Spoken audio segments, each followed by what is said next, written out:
Assalamualaikum warahmatullahi wabarakatuh. Perkenalkan, saya Sita Yunita, mengajar seni budaya di MAN 1 Bandar Lampung.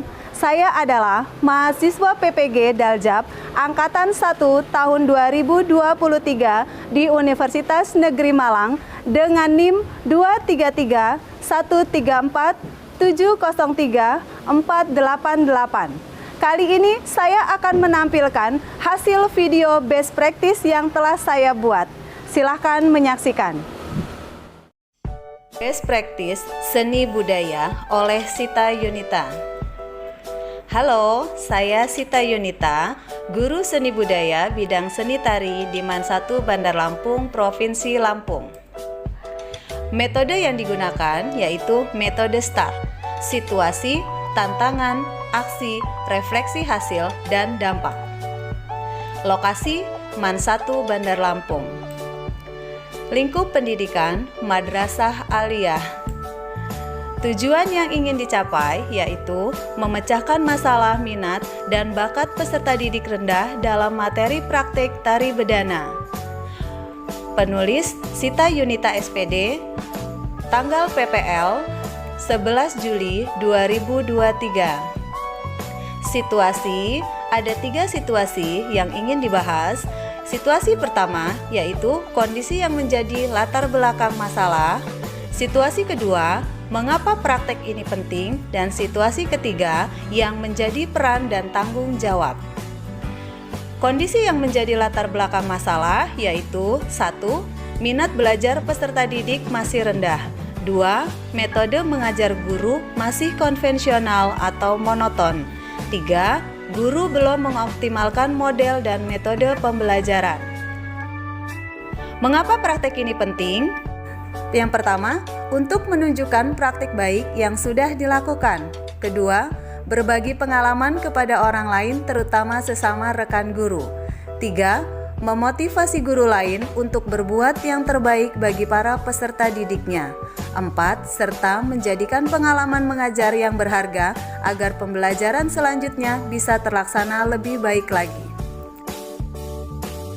Yang menjadi peran dan tanggung jawab sebagai guru, tentunya tugas pokoknya yaitu membuat rancangan perangkat pembelajaran yang terdiri dari RPP, bahan ajar, media pembelajaran, LKPD, instrumen evaluasi, dan melaksanakan pembelajaran sesuai dengan perangkat pembelajaran yang sudah dibuat, sehingga tujuan pembelajaran dapat tercapai sesuai dengan apa yang diharapkan.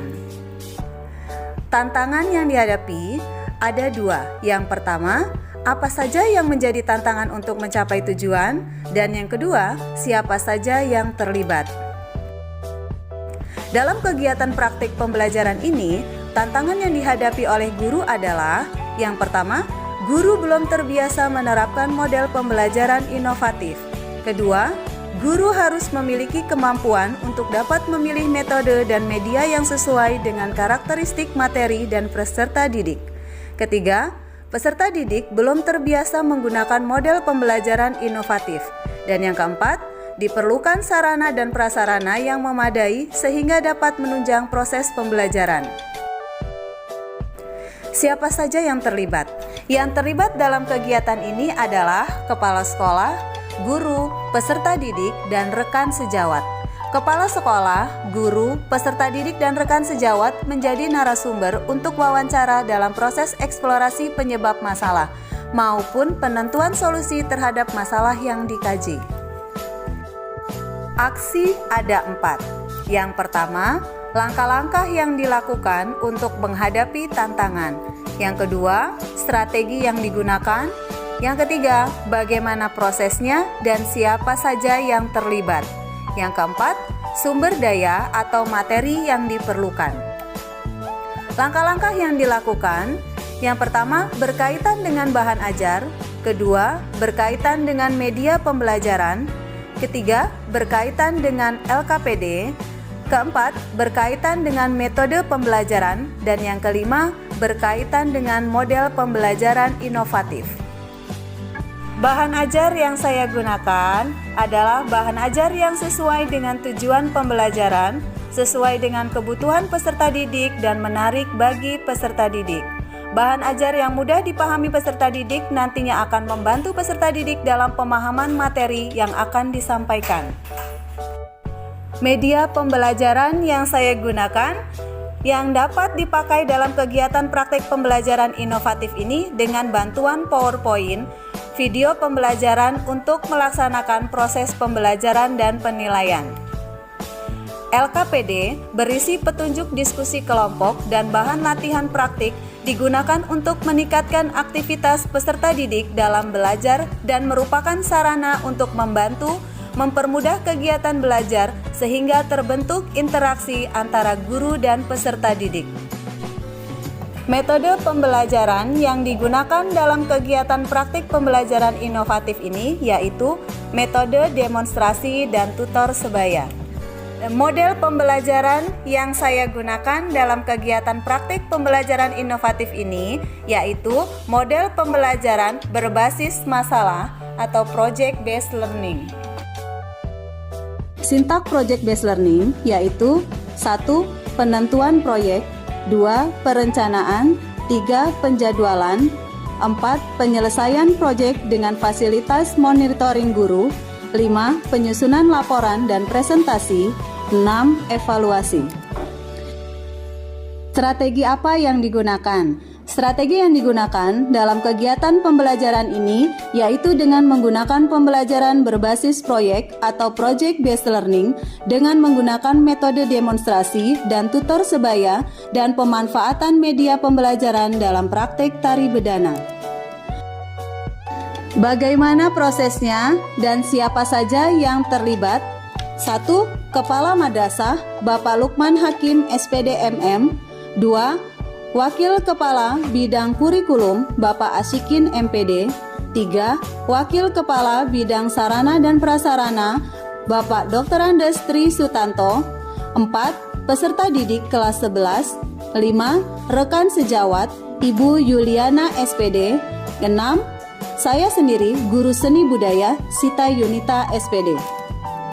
Sumber daya atau materi yang diperlukan, yang pertama jaringan internet, 2. Laptop, 3. Televisi, 4. LCD proyektor, 5. Media sosial, YouTube, 6. Sumber belajar, buku, bahan ajar, dan sebagainya.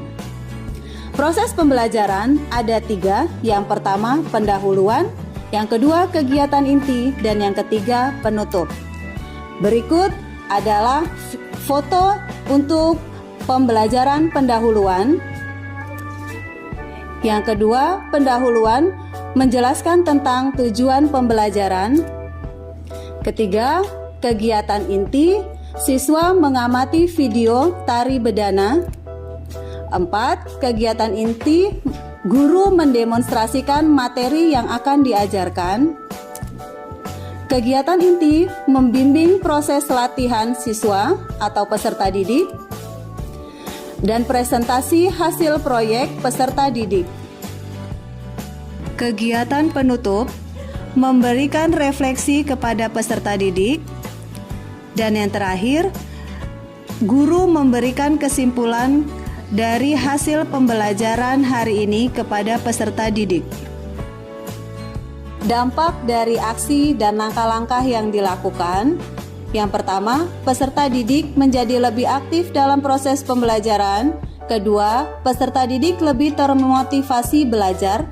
3. Kerjasama antar peserta didik lebih terjalin dan kompak. 4. Kemampuan praktik meningkat.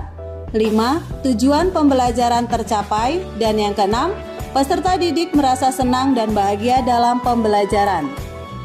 Bagaimana respon orang lain terkait kegiatan praktik baik ini? Respon dari peserta didik, menurut peserta didik, kegiatan pembelajaran inovatif ini sangat menyenangkan dan membuat peserta didik antusias dan lebih termotivasi untuk belajar. Suasana belajarnya juga nyaman dan asyik, serta materi yang disampaikan mudah dipahami melalui media pembelajaran yang sudah disajikan. Respon dari observer dan guru, pembelajaran yang menarik kreatif dan inovatif yang bisa menyesuaikan kebutuhan peserta didik serta menginspirasi untuk rekan sejawat. Model, metode, dan media pembelajaran yang diterapkan juga sudah sangat sesuai dengan kebutuhan materinya. Pembelajaran ini berpusat pada peserta didik atau student center. Faktor keberhasilan dalam belajar: 1. Penguasaan guru pada model-model pembelajaran. 2. Kemampuan pemilihan metode dan media pembelajaran yang tepat. 3. Penguasaan materi yang baik. 4. Kemampuan pengelolaan kelas dan waktu. 5. Penggunaan lembar kerja peserta didik atau LKPD yang sesuai dengan tujuan pembelajaran. Kesimpulan, keberhasilan proses pembelajaran seperti yang diharapkan terletak pada kemampuan guru dalam memilih dan menerapkan model, metode, dan media pembelajaran yang tepat dan menarik demi membuat sebuah pendidikan yang lebih berkualitas, serta kompetensi guru dalam penguasaan materi dan pengelolaan kelas. Terima kasih. Demikianlah hasil video best practice yang telah saya buat. Semoga bermanfaat untuk semuanya. Saya ucapkan terima kasih. Wassalamualaikum warahmatullahi wabarakatuh.